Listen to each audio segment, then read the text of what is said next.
जनी साहब ऐं हुन सां गॾु आयल महिमान ऐं मुंहिंजे हिन पहिरें उघाड़ा साहबी जेके हिन सॼी सिंध जो आवाज़ु हिन ऐवाननि ताईं ऐं पंहिंजे ऑफिसनि ते पहुचाइण उन्हनि खे मुंहिंजो ॿिन्ही हथनि सां सलाम।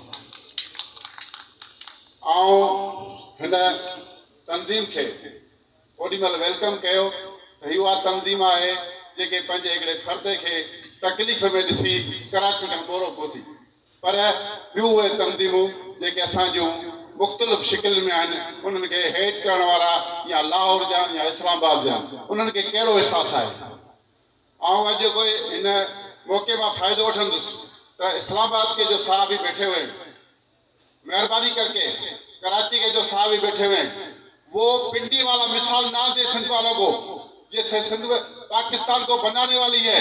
और जो भी जर्नलिस्ट तंजीमें बनी वो सिंध से बनी, मगर अफसोस कि उन्हों का भी वही हाल है जो हमारे बड़ों का हाल है कि सिंध कुछ भी नहीं है और अपने फैसले मनमानी की करते हैं। कोई हमारा साहबी यहाँ पर कत्ल हो जाता है उसकी स्टोरी नहीं लिखते।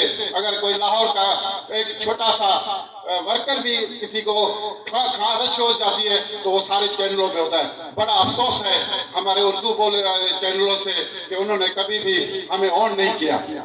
ये रवश खत्म होनी चाहिए, ये रवश आपको तबाह कर देगी जैसे आज पाकिस्तान के हालात है। मेहरबानी करके ये मेरा पैगाम, ये सारे सिंध का पैगाम है कि हमारे उर्दू चैनल्स हमें क्यों नहीं आपने हाईलाइट करते। क्या उनके पास बड़े बड़े पैसे, वो भी साहबी के नाम से एक बाप के बेटे हैं। हमारा एक ही बाप है, उसका नाम है साहब। उसके 4 बेटे हो सकते हैं, उसके 5 बेटे हो सकते हैं। अगर एक से इंसाफ नहीं होगा तो दूसरों को भी इंसाफ नहीं मिलेगा।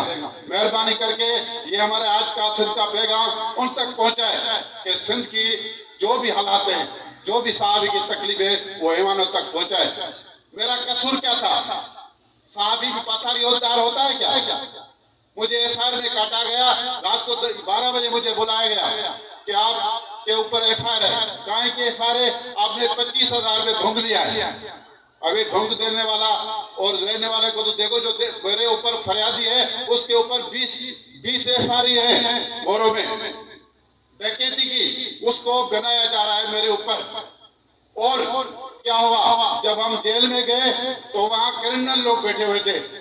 उन्होंने हमें कुरान शरीफ हाथ में दे के कहा कि इन्होंने हमें मारा है और तुम्हारे ऊपर खड़ा होने के लिए कि आप उनके खिलाफ लिखते हैं। कसूर ये है, अगर कमरान खान को और दूसरे जो बड़े बड़े हैं उनको कोई गाड़ी साइड में लग जाती है तो उनका तो अजाला हो जाता है। इधर से हमारा शहीद अजीज अब्बासी और अजीज मेमन कहाँ तक गया? याद रखो, ये हम सब एक ही सहाबत के बेटे हैं। अगर आज उसको इंसाफ नहीं मिलेगा तो कल आप इस्लामाबाद और लाहौर वालों को भी इंसाफ नहीं मिलेगा। इस चीज को कम से कम, क्योंकि ज्यादा जज्बात है, मेरा सदर झंडी साहब मुझे देख रहा है, मगर एक पैगाम दे रहे हैं कि मेहरबानी करके इस मुल्क की तरह आप भी ना बटे। सहाफत एक ही नाम है, उसका नाम है सहाफत। हम सारे 4 सूबों के लोग उसके बेटे हैं।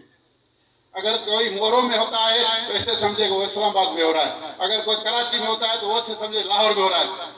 ये रवश खत्म होनी चाहिए। हम किसी से तनख्वाह भी नहीं लेते, हमें कोई तनख्वाह भी नहीं लेता, मगर हम अपने इदारों के जो बड़े बड़े करोड़पति बन गए उनका पेट पालने वाले ये साहब ही है। अगर ये कल नहीं बचेंगे तो वो भी नहीं बचेगा।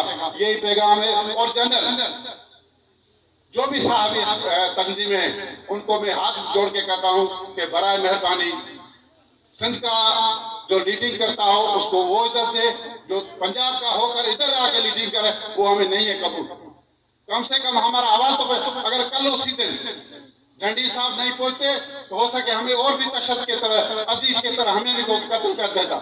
मगर जब साहब भी पहुंचे तो सबसे पहले आवाज हमारी ईमानों तक पहुंची। यही हमें तहफ़्फ़ुज़ चाहिए और कुछ भी नहीं मांगते। कम से कम हमें ऐसा लीडर होना चाहिए जो इस्लामाबाद में बैठकर भी हमारी बात करे, कराची में बैठकर भी हमारा बात करे। थैंक यू, बड़ी मेहरबानी। अल्लाह मेहरबानी हाशिम नवल साहब, मोबाइल आवाज़ मेहरबानी हाशिम नवल साहब पंहिंजा दुख